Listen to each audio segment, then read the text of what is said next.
Halo, apa kabarmu, teman-teman? Selamat datang di Chemi Corner, channel yang bikin kamu mengerti tentang kimia.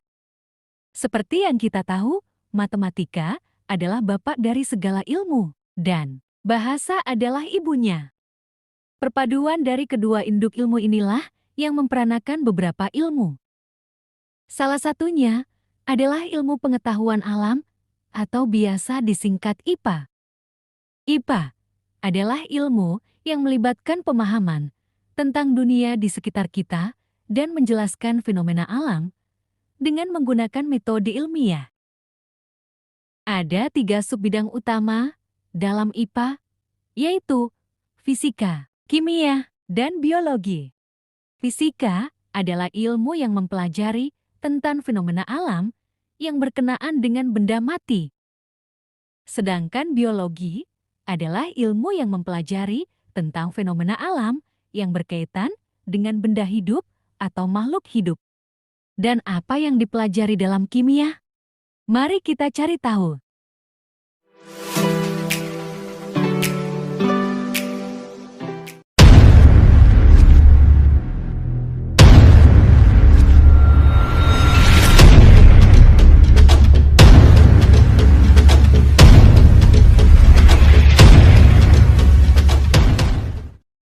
Kimia adalah ilmu yang mempelajari tentang materi, dalam hal ini, sifatnya, strukturnya, perubahannya, serta energi yang menyertai perubahan tersebut. Ruang lingkup ilmu kimia sangatlah luas, meliputi studi tentang struktur atom, ikatan kimia, reaksi kimia, kinetika kimia, termokimia, kimia organik, kimia anorganik, kimia analitik, dan banyak lagi. Kimia juga bersinggungan dengan kedua ilmu IPA yang lain. Bersinggungan dengan fisika saat membahas tentang energi yang bertambah atau berkurang saat terjadi reaksi kimia. Juga saat mengupas tentang struktur atom dan lainnya. Irisan dari kedua ilmu ini membentuk bidang ilmu lain yang disebut sebagai kimia fisika. Bagi Anda yang nanti belajar ilmu teknik, Anda akan mempelajari kimia fisika. Dengan biologi, kimia bersimbiosis membentuk cabang biokimia. Sahabat Chemi yang menyukai film dengan genre action, pasti tahu film yang diangkat dari game yang ada hubungannya dengan biokimia. Sudah ingatkah? Itu loh, film yang dibuat sampai seri 8. Tokoh utamanya perempuan. Musuhnya adalah perusahaan bernama Payung Merah. Yups, Resident Evil, virus yang merubah manusia jadi zombie super kuat, itu dibuat dengan ilmu biokimia oleh perusahaan Payung Merah. Hal-hal apa lagi yang bisa dilakukan dengan belajar ilmu biokimia? Silahkan tulis pendapat kalian di kolom komentar. Sekarang, mari kita fokus pada bidang kajian kimia. Bidang kajian kimia ada 3, yaitu materi, meliputi struktur, komposisi, dan sifatnya. Kajian kedua adalah perubahan materi atau reaksi kimia. Dan kajian ketiga adalah tentang energi yang menyertai dalam perubahan atau reaksi kimia. Mari kita lihat satu persatu kajian ini. Materi. Salah satu kajian dalam kimia adalah tentang materi dan perubahannya. Sebelum kita bahas tentang materi dan perubahannya, mari kita pelajari dulu apa yang dimaksud dengan materi dan bagaimana klasifikasinya. Materi didefinisikan sebagai segala sesuatu yang memiliki massa dan menempati ruang. Apel adalah materi karena apel memiliki massa yang sering secara rancu disebut berat, dan apel juga menempati ruang. Coba bila sebuah wadah tas belanjaan misalnya, kita isi penuh dengan apel, maka tas itu akan sesak atau penuh sebab apel menempati ruang. Bagaimana dengan gas? Apakah gas termasuk materi? Ya, gas adalah materi. Buktinya, coba kalian tentukan massa atau berat balon yang kempes atau belum diisi udara, kemudian bandingkan massa balon yang sama setelah diisi gas sampai menggembung, tentu beda. Massa balon yang sudah berisi gas atau menggembung tentu lebih besar dibandingkan dengan balon yang kosong. Bagaimana dengan air? Apakah air juga materi? Ya, air juga materi. Sebab selain air memiliki volume, yang berarti air menepati ruang, air juga memiliki massa. Coba buka lagi pelajaran fisika, hubungan antara volume dan massa jenis zat. Klasifikasi materi. Ada dua jenis materi, yaitu pertama, zat tunggal. Zat tunggal merujuk pada substansi atau bahan murni.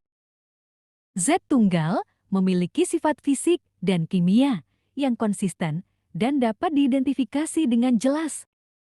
Sebagai contoh zat tunggal adalah air.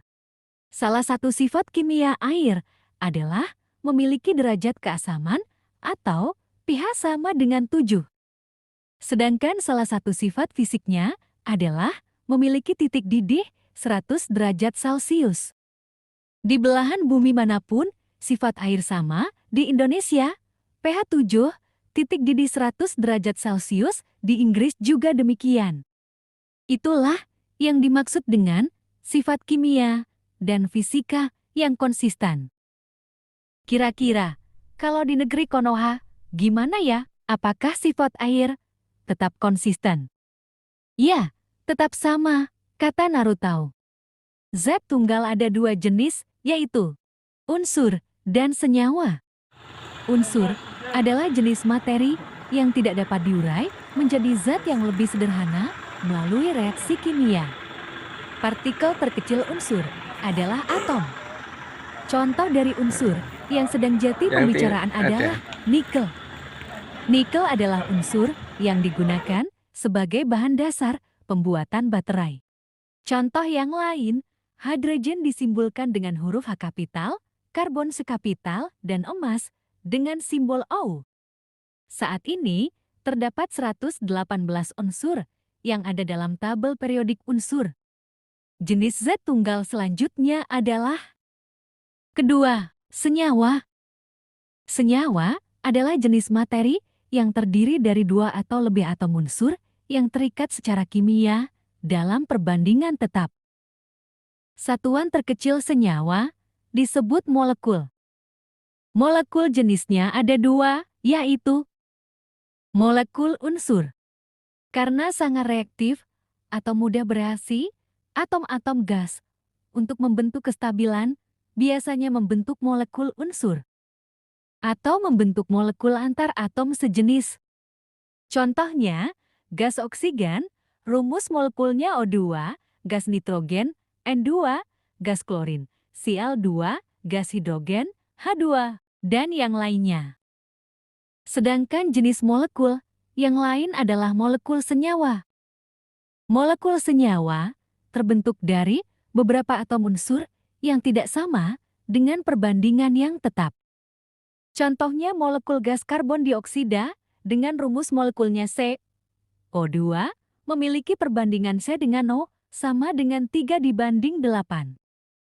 Artinya, karbon dioksida hanya akan terbentuk bila perbandingan karbon dan gas oksigen sama dengan 3:8. Senyawa dapat diurai menjadi atom unsur-unsur penyusunnya melalui reaksi kimia.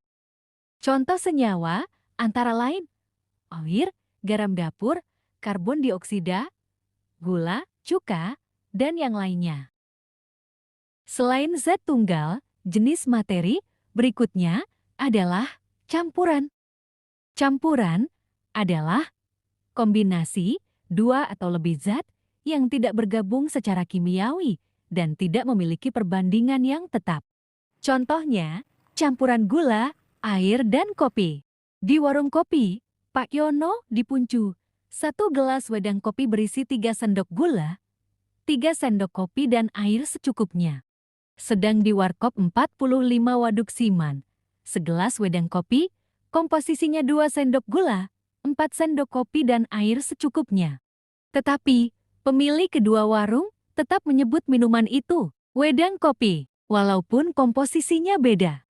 Itulah Yang dimaksud dengan campuran tidak terikat secara kimia dan komposisinya tidak tetap. Dalam campuran, setiap zat yang terlibat tetap mempertahankan sifat-sifatnya sendiri dan tidak mengalami perubahan kimiawi dan susunan zat yang bercampur tidak berubah. Campuran jenisnya ada dua, yaitu pertama, campuran homogen. Campuran homogen adalah campuran di mana komponen-komponennya tercampur secara merata dan tidak dapat dibedakan secara visual. Contoh, campuran homogen adalah udara. Udara adalah campuran gas-gas dan salah satunya adalah gas oksigen. Secara visual, kita tidak dapat mengetahui bagian yang mana gas oksigen dalam udara. Contoh campuran homogen yang lain adalah larutan. Dalam larutan, partikel-partikel zat terlarut terdispersi dalam pelarut dengan cara yang seragam. Sehingga tidak ada perbedaan mencolok dalam penampilan atau sifat di berbagai bagian campuran. Contoh umum dari campuran homogen adalah air gula atau selanjutnya juga disebut larutan gula. Dalam larutan gula, zat terlarut, yaitu gula, terlarut secara merata di dalam pelarutnya yaitu air. Coba diskusikan dengan teman kalian contoh campuran homogen lain selain larutan. Tulis hasil diskusi kalian di kolom komentar. Jenis campuran berikutnya adalah campuran heterogen. Campuran heterogen adalah campuran yang komponen-komponennya tidak tercampur secara merata dan dapat dibedakan secara visual. Komponennya dapat dibedakan secara visual karena bentuknya beda. Misalnya, ada yang bulat, ada yang kotak, atau warnanya beda. Bahkan mungkin yang beda keduanya seperti campuran kacang ijo dan beras, beda bentuk dan beda warna. Demikian juga bila wujud atau fasa zat yang bercampur beda. Contohnya, campuran air dan pasir, air fasanya cair, sedang pasir padat. Sebagai catatan, campuran, baik homogen maupun heterogen, dapat dipisahkan komponennya dengan cara fisika. Seperti dengan teknik penyaringan atau filtrasi.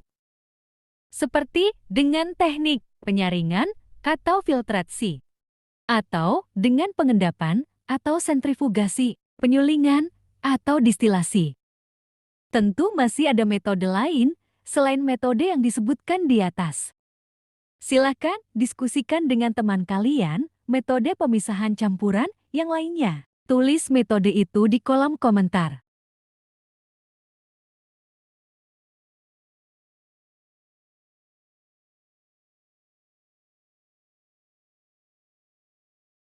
Kajian kimia berikutnya adalah perubahan materi.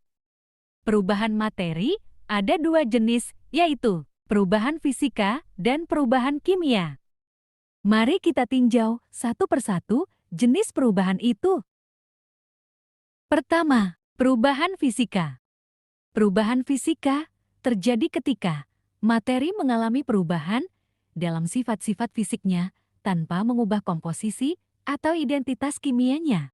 Dalam perubahan fisika, tidak ada ikatan kimia yang terbentuk atau terputus. Beberapa contoh perubahan fisika meliputi perubahan bentuk, ukuran, dan perubahan fasa atau perubahan wujud.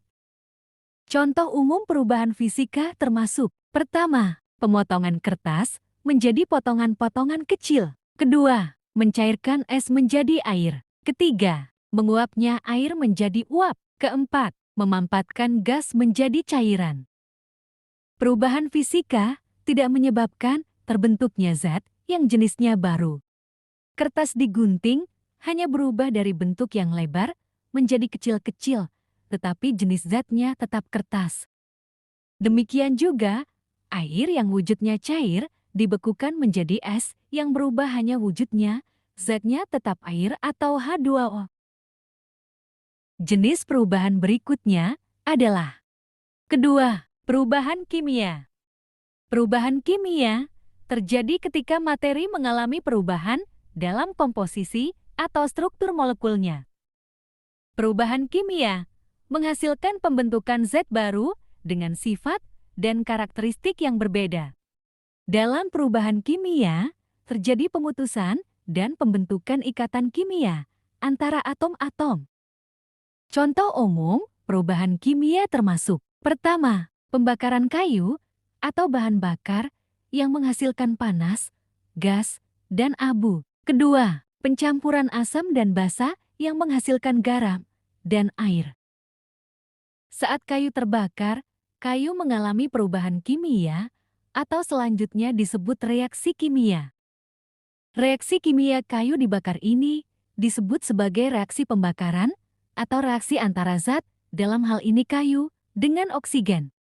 Kayu yang bagian besar penyusunnya adalah senyawa selulosa dirubah menjadi abu, arang, dan asap. Beda dengan es, yang bila suhunya dinaikkan lambat laun menjadi air kembali. Abu, arang, dan asap tidak dapat dirubah kembali menjadi kayu sebagai zat asalnya. Itu adalah salah satu perbedaan antara perubahan fisika dengan perubahan atau reaksi kimia. Pemahaman tentang perbedaan antara perubahan fisika dan perubahan kimia penting dalam memahami sifat-sifat materi, reaksi kimia, serta aplikasi dalam berbagai bidang seperti industri, farmasi, dan lingkungan.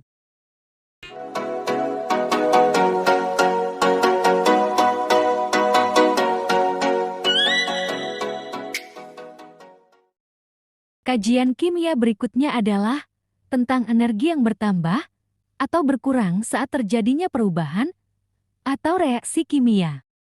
Dalam kimia, energi dapat didefinisikan sebagai kapasitas atau kemampuan untuk melakukan kerja.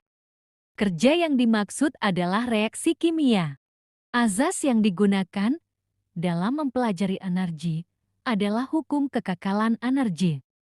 Bagaimana bunyinya? Yups, energi bersifat kekal, tidak dapat diciptakan atau dimusnahkan.